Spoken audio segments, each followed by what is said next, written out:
తెలంగాణ రాష్ట్ర ప్రభుత్వం విద్యారంగాన్ని పూర్తిగా విస్మరించింది. ఏబీవీపీ రాష్ట్ర సంయుక్త కార్యదర్శి మల్యాల రాకేష్ పెండింగ్లో ఉన్న ఫీజు రింబర్స్మెంట్ మరియు స్కాలర్షిప్లను విడుదల చేయాలని, విద్యారంగ సమస్యలు వెంటనే పరిష్కరించాలని డిమాండ్ చేశారు. జగిత్యాల జిల్లా ఏబీవీపీ శాఖ ఆధ్వర్యంలో ఏర్పాటు చేసిన సమావేశంలో ఏబీవీపీ రాష్ట్ర సంయుక్త కార్యదర్శి మల్యాల రాకేష్ మాట్లాడుతూ, గురుకులలో మెరుగైన వసతి కల్పించాలని, తెలంగాణ రాష్ట్ర ప్రభుత్వం విద్యారంగాన్ని పూర్తిగా విస్మరించిందని, విద్యార్థులకు రావాల్సిన ఫీజు బకాయిలు 8,700 కోట్లు పెండింగ్లో పెట్టిందని అన్నారు.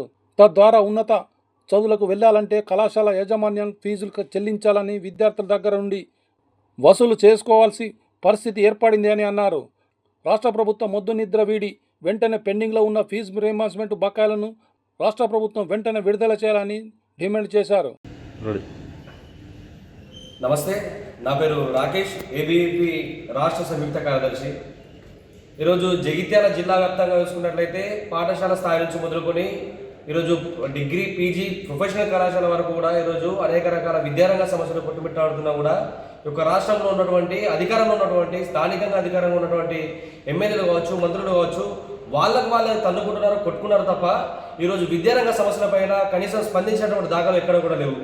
ఈరోజు జగిత్యాల జిల్లా నడిబొడ్డులో ఉన్నటువంటి గురుకుల సాంఘిక సంక్షేమ హాస్టళ్లలో ఫుడ్ పాయిజన్ జరిగి విద్యార్థులు పిట్టన రాలిపోతూ ఈరోజు ప్రభుత్వ ఆసుపత్రులలో చేరుతూ ఉంటే కనీసం ఈ యొక్క రాష్ట్రంలో ఉన్నటువంటి ఈ యొక్క రాష్ట్రంలో అధికారంలో ఉన్నటువంటి రాష్ట్ర ప్రభుత్వానికి చిత్తశుద్ధి లేకుండా పోయింది.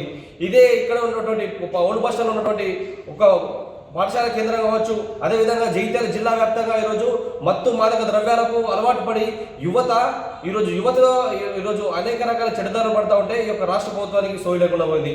ఇదే విధంగా చూసుకున్నట్లయితే ఈ యొక్క జిల్లాలో ప్రైవేట్ కళాశాలలో కావచ్చు, ప్రైవేట్ పాఠశాలలో కావచ్చు, ఈ యొక్క ప్రభుత్వ పాఠశాల కావచ్చు, స్వయాన అధ్యాపకులే విద్యార్థులపైన లైంగికంగా దాడికి పడితే ఇక్కడ స్థానికంగా ఉన్నటువంటి డిఈఓ వాళ్ళపైన చర్యలు తీసుకోకుండా వాళ్ళకి వత్తాసు పలుకుతూ ఈరోజు విద్యార్థులను పూర్తిగా పాఠశాలలకు, కళాశాలలకు దూరం చేస్తున్నటువంటి వైనం ఈరోజు జగిత్యాల జిల్లా కేంద్రంగా నడుస్తుంది. ఈరోజు జగిత్యాలలో చూసుకున్నట్లయితే ప్రైవేట్ కళాశాలల దందా ఈరోజు యాదేచ్ఛగా ఈరోజు ఇష్టానుసారంగా ఫీజులు పెంచుతున్నారు. ప్రభుత్వ పాఠశాలలో ఈరోజు కనీసం మౌలిక వసతులు లేని కారణంగా విద్యార్థులు చదువుకోని కారణంగా ప్రైవేట్ పాఠశాలలో చదువుతూ ఉంటే ఈరోజు ప్రైవేట్ యాజమాన్యాలు ఇష్టానుసారంగా ఫీజులు వసూలు చేస్తూ ఈరోజు పూర్తిగా విద్యను వ్యాపారంగా మారుస్తూ విద్యాలయ కేంద్రంగానే పాఠ్యపుస్తకాలు కావచ్చు, ఈరోజు దుస్తులు కావచ్చు అమ్ముతూ పూర్తిగా వ్యాపారంగా మారుస్తున్న స్థానికంగా ఉన్నటువంటి డిఐఓ గారు స్పందించకపోవడం సిగ్గుచేటు. మీకెందుకు ఈ యొక్క విద్యార్థులకు పట్ల చిత్తశుద్ధి ఉంటే నిజంగా మీరు విద్యా సంవత్సరంలో ఎన్ని పాఠశాలలు క్లోజ్ చేశారు, ఈ విద్యా సంవత్సరంలో ఎన్ని కళాశాలలు విజిట్ చేశారు, ఈ విద్యా సంవత్సరంలో ఉన్నటువంటి పాఠశాలల్లో ప్రభుత్వ పాఠశాలలో మౌలిక వసతులు ఎక్కడ మెరుగుపడ్డాయని చెప్పేసి మేము సూటిగా ప్రశ్నిస్తా ఉన్నాం. మీరు రండి, ఈరోజు స్థానికంగా ఉన్నటువంటి ప్రభుత్వ పాఠశాలకు వెళ్దాం. మౌలిక వసతులు లేని కారణంగా విద్యార్థులు ఎన్నో రకాలుగా ఇబ్బందులు పడతా ఉన్నా కూడా ఈ యొక్క రాష్ట్ర ముఖ్యమంత్రికి, ఈ యొక్క రాష్ట్ర మంత్రులకు సోయలేకుండా పోయింది. ఈ జిల్లాలో ఉన్నటువంటి మొన్న కలెక్టరేట్లో మేము కూడా విద్యారంగ సమస్యలపైన, ఈ యొక్క పాఠశాలలపైన చర్యలు, ఏవైతే అనుమతులైనటువంటి పాఠశాలలపైన చర్యలు తీసుకోవాలని చెప్పేసి డిఓ గారికి, స్థానికంగా ఉన్నటువంటి జిల్లా కలెక్టర్ గారికి కలిసినా కూడా మాకు ఎలాంటి న్యాయం జరగకుండా పోతా ఉంది. కాబట్టి వెంటనే మీరు ఈ యొక్క అనుమతులైనటువంటి పాఠశాలపై వెంటనే స్పందించి ఈ యొక్క అనుమతులైన పాఠశాలను వాటి యొక్క గుర్తింపును రద్దు చేసి వాటిపైన ఒక యాజమాన్యాలపైన చర్యలు తీసుకోవాలని చెప్పి ఏబీ డిమాండ్ చేస్తూ ఉంది. అదేవిధంగా ఈ యొక్క జగిత్యాల జిల్లాలో దాదాపు 13 డిగ్రీ కాలేజీలు ఉన్నాయి. అందులో 3 గవర్నమెంట్ డిగ్రీ కాలేజీలు ఉన్నాయి. జూనియర్ కాలేజీలో ఈరోజు మండలం కోర్టు ఉంది. ఈరోజు మోడల్ స్కూల్స్ కావచ్చు, అన్నింటిలో ఈరోజు విద్యార్థులకు రావాల్సిన ఫీజు రియంబర్స్మెంట్ మరియు స్కాలర్షిప్లు ఈరోజు దాదాపు 8,700 కోట్లు ఫీజు రియంబర్స్మెంట్ స్కాలర్షిప్లు అనేది పెండింగ్లో ఉన్నాయి. ఈరోజు పెండింగ్లో పెట్టేటువంటి కారణంగా ఈరోజు విద్యార్థులు కనీసం చదువుకోవడానికి ఈరోజు డిగ్రీ అయిపోయిన తర్వాత పీజీకి వెళ్ళాలంటే ఈరోజు విద్యార్థులకు రావాల్సిన సర్టిఫికేట్లు ఇవ్వని కారణంగా మధ్యంతరంగా ఈరోజు విద్యార్థులు చదువు ఆపాల్సిన పరిస్థితి ఉంది. ఈ నాణ్యమైనటువంటి విద్య కోసం ఈరోజు 5 లక్షల ఆర్థిక సహాయం అందజేస్తున్నారు. ఈరోజు ఆ విద్యార్థులు గమనిస్తున్నారా?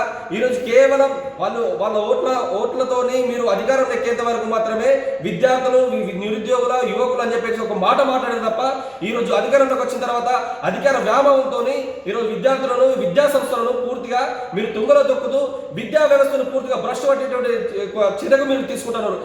మీరు తీసుకున్న ఒక నిర్ణయాలు అనేది ఈ యొక్క రాష్ట్ర వ్యాప్తంగా మేము నిరసన వ్యక్తం చేస్తాము.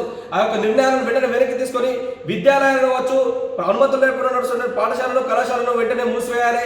అదేవిధంగా ప్రభుత్వ పాఠశాలలో, ప్రభుత్వ కళాశాలలో ఈ యొక్క ఏవైతే మౌలిక వసతులు మెరుగుపరచలేనటువంటి దుస్థితితో వాటిని వెంటనే మెరుగుపరచాలి. అదేవిధంగా రాష్ట్ర వ్యాప్తంగా ఉన్నటువంటి ఫీజు రియంబర్స్మెంట్ స్కాలర్షిప్లను విడుదల చేసి గురుకులాల్లో నెలకొన్నటువంటి యొక్క ఫుడ్ పాయిజన్ ద్వారా ఎంతో మంది విద్యార్థులు చనిపోతా ఉన్నారు. వాళ్ళ కుటుంబాలకు న్యాయం చేసే విధంగా ఇలాంటి సంఘటనలు మరింత ముందుగా జరగకుండా ఒక రాష్ట్ర ప్రభుత్వం చర్యలు తీసుకొని గురుకులను మరింత అభివృద్ధి చేసి అదేవిధంగా టీచింగ్ నాన్ టీచింగ్ యొక్క ఫ్యాకల్టీని కూడా రిక్రూట్మెంట్ చేయాలని చెప్పేసి ఏబీపీగా మేము హెచ్చరిస్తా ఉన్నాం.